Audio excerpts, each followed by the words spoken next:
Alors nous retrouvons Daniel Vega et Patrick Gianni, et la question que je me pose pour une fois personnellement, c'est que je suis allé sur le site jupiter.org et j'ai remarqué que l'astrologie mondiale était quelque chose qui était très important sur ce site, et il y a notamment une question qui a l'air de poser problème, ou en tout cas d'interpeller les étudiants, c'est ce fameux carré Uranus-Pluton. Patrick, c'est grave? Vous savez, il y a eu beaucoup d'aspects dissonants qui ont été étudiés, notamment justement, je ne sais pas si vous vous rappelez de cette fameuse éclipse de 1999, Oui. 11 août 1999, qui faisait une grande croix cosmique dans les signes fixes, c'est-à-dire Taureau, Scorpion et Lion Verseau, qui a fait couler beaucoup d'encre.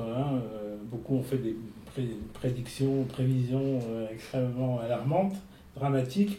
Bon, on a passé le cap.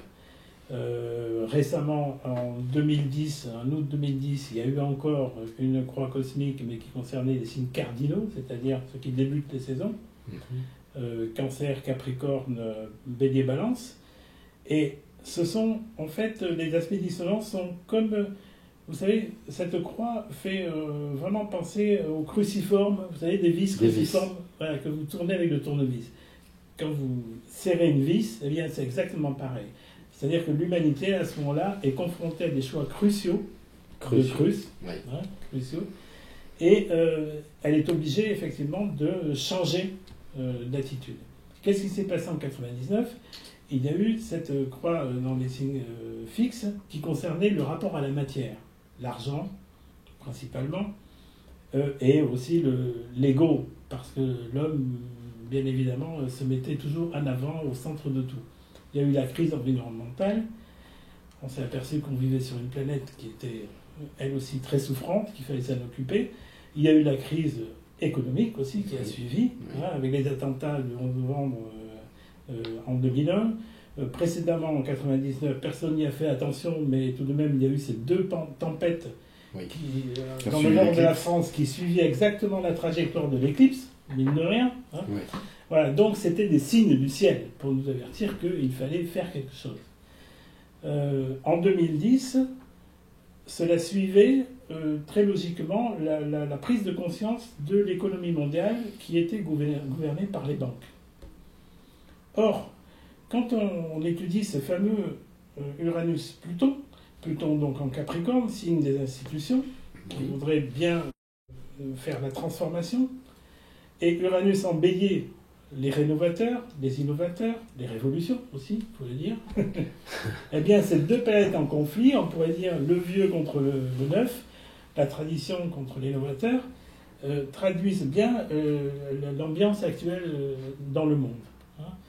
Et pour comprendre comment fonctionnent deux planètes qui sont dissonantes, il faut toujours revenir à la période où elle s'est formée, la conjonction, c'est-à-dire où les deux planètes étaient réunies, toutes les deux.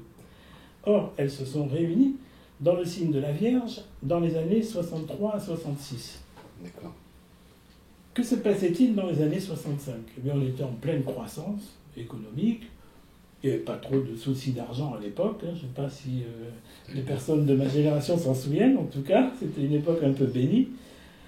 Mais quand j'ai cherché des événements liés à la vie économique, j'ai trouvé un discours du général de Gaulle à l'époque qui mettait en avant le danger de s'aligner sur le diktat américain en matière d'économie. C'est-à-dire faire attention à ne pas laisser trop entrer la prédominance du dollar dans l'économie française. Et il disait qu'il fallait avoir ce qu'on appelle à l'idée la valeur de l'or, l'étalon or, privilégier l'étalon or, et il disait que c'était la règle d'or, très différente de celle qu'on a connue dernièrement. Oui, j'entends bien. Très différente. Donc la règle d'or, pour lui, c'était de continuer à ce que toutes les monnaies du monde s'alignent sur la valeur. Or, parce que c'était une valeur qui était matériellement visible. Alors que, qu'est-ce qui s'est passé à l'époque aussi ? C'est que l'informatique aidant, puisque c'était le signe de la Vierge, Uranus-Pluton est une conjonction, on peut dire, un peu bizarre, parce que il y a quelque chose de caché avec Pluton et quelque chose de novateur avec Uranus.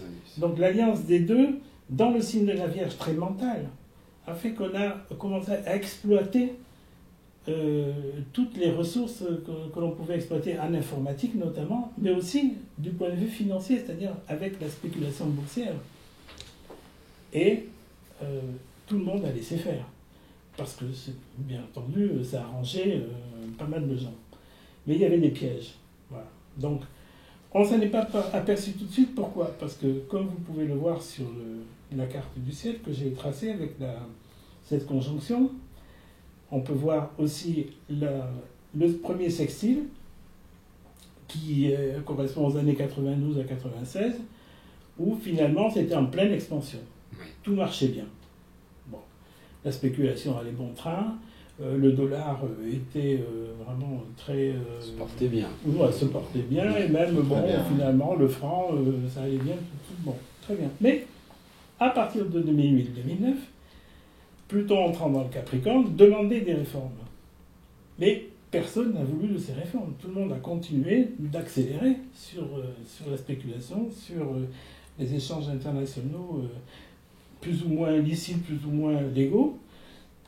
Et on se trouve maintenant dans cette situation avec ce premier carré en 92, l'urgence de réformer tout ce système bancaire, de ne pas laisser faire s'emballer la machine.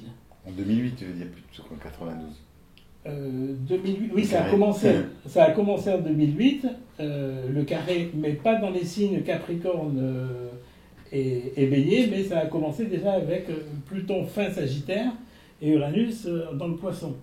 Ça a commencé à cette époque-là, mais quand il est parvenu en 2008, Pluton c'est en 2008 où il est parvenu au Capricorne, il a sonné la sonnette d'alarme finalement en parvenant au premier degré du Capricorne. On n'est plus dans le Sagittaire, tout d'un coup c'est la sagesse du Capricorne qui prend le dessus, il faut faire quelque chose. Mais c'était un peu trop tôt.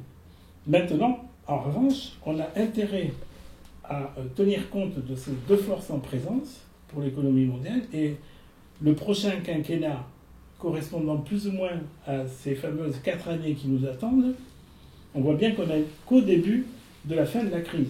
Oui. Je peux dire. Hein, voilà. On a 4 années devant nous pour réformer tout ce système financier afin qu'on puisse passer à autre chose. Et comme vous pouvez le voir sur le schéma, on y arrivera. Parce que c'est logique, suivant un carré, il y a toujours un trigone. Donc à partir de 2016, Saturne arrivant en trigone à Uranus, Saturne en Sagittaire, signe de feu, faisant trigone à Uranus à la fin du Bélier, là on pourra dire qu'il y aura une stabilisation à ce moment-là du système financier. On aura trouvé sans doute les solutions pour stabiliser tout ça, faire que tout s'apaise et que les gens puissent finalement sortir de cette peur. Parce qu'il y a vraiment... On peut vraiment dire que Pluton en Capricorne carré Uranus, en Bélier, c'est la peur du nouveau. Voilà. Pluton symbolise toutes les vieilles peurs, les archaïsmes. Et Uranus en Bélier symbolise vraiment les gens qui veulent innover. Mais pour le moment, ils sont freinés par le carré de Pluton. Il y a des résistances. Voilà. Mais cette fougue du Bélier, il faut en tenir compte. Uranus est bien dans le signe du Bélier, parce qu'il innove, il va vite. Par contre, il y a certaines personnes qui n'aiment pas les choses qui dérangent, ils freinent des deux pieds. Peur du changement. Voilà, peur du changement, tout à fait. Et par rapport à l'informatique, j'avais fait une petite parenthèse pour dire qu'il parlait des années 65. Effectivement, c'est un petit peu l'évolution des premiers ordinateurs, qui étaient réservés pour les grandes structures, hein, pas pour les particuliers comme c'est le cas aujourd'hui.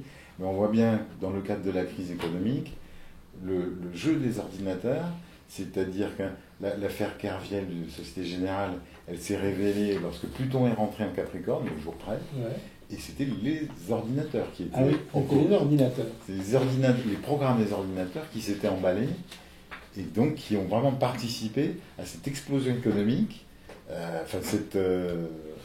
Mais en même temps d'une mondialisation qui est aussi certainement le signe d'Uranus, où l'économie doit être réglée peut-être à l'échelon mondial avec Uranus. Et pas seulement à l'échelle des nations. Oui, je crois que là, on est à une époque où effectivement, c'est ce qu'on appelle ces planètes lentes qui finalement gouvernent tout le monde. Hein. C'est pas au niveau individuel, c'est au niveau vraiment de toute la planète entière. Elles ont une profonde résonance en nous, bien évidemment, parce que la conscience s'éveille actuellement, hein, depuis quelques années. Et la peur dont on parlait tout à l'heure, hein, dont sera plus présente, je l'ai noté là, à chaque fois qu'il y aura un carré d'Uranus-Pluton exact. Donc je le cite, c'est l'été 2012, donc nous sommes, le printemps 2013, l'hiver 2013, le printemps 2014, l'hiver 2014, le printemps 2015, l'hiver 2015. Vous voyez, chaque fois c'est printemps, hiver. Ouais. Mais entre-temps, on souffle tout de même. Il ne faut pas croire que c'est la crise tout le temps, que c'est l'angoisse tout le temps. Non, non, non. Mais l'atmosphère, comme ça fait un peu des vagues, hein, avec toutefois des périodes constructives où, tout au moins, lorsque le carré sera exact, il y aura des planètes comme Jupiter, par exemple, qui vont modérer tout cela. Par exemple, on le voit avec Jupiter en septembre 2013, plutôt dissonant à cette époque-là, alors que, comme je l'ai dit, comme on le voit au printemps 2015, à ce moment-là, Jupiter favorable puisque trigone à Uranus. Donc, vous voyez, ça dépend des hivers. Il y a un cap à passer, je pense, c'est le printemps 2013. Voilà. Ça, c'est un cap à passer. Ce sera un cap à passer aussi pour le prochain quinquennat, je pense. Hein. Ça sera un peu difficile. Et de toute façon, le prochain présidentiel le sait certainement. Ce n'est pas gagné d'avance. Bien entendu, il y a le contexte mondial. Quand on pense à aspect dissonant, il faut aussi se rendre compte que c'est un aspect qui est dynamique. Hein. Donc, qu'est-ce que nous dit cet aspect? Qu'il faut effectivement se remettre en question. On en a vu d'autres, comme on l'a vu avec les cartes du ciel de 99 et 2010. C'est pas la première fois qu'on a ce genre de carré. Oui. Hein, et l'humanité s'en est toujours sortie. Donc, il ne faut pas céder à la peur. Avant tout, il faut se dire, on doit faire des choix, et ces choix ne peuvent se faire que dans l'optimisme, dans l'amour, finalement, l'ouverture. Parce que c'est la vibration opposée à la peur. Quand on est dans la peur, on ne prend pas forcément les bonnes décisions. Donc si je résume un petit peu, si vous pouvez me le permettre, comme on a vu dans les dernières vidéos qu'il y avait le libre arbitre pour chacun d'entre nous, il y a aussi le libre arbitre carrément pour l'humanité, puisque ces planètes lentes sont des planètes, on appelle ça de génération, elles restent très longtemps dans un même signe. Ce que cela induit, c'est qu'au moment des accalmies auxquelles vous avez fait référence, si on avait la chance d'avoir des personnes qui connaissent un peu l'astrologie et puis qui soient aux manettes, peut-être de la finance, de la politique, que sais-je encore, et ils regarderaient le thème en disant profitons de cette accalmie pour changer le système de façon à ce que les carrés qui vont arriver soient moins difficiles à vivre, de façon à aller vers l'amour et abandonner un peu plus nos peurs. Oui, peut-être. C'est une vision certes un peu idéaliste, mais pas utopique. Merci Patrick, merci Daniel. Merci Pierre.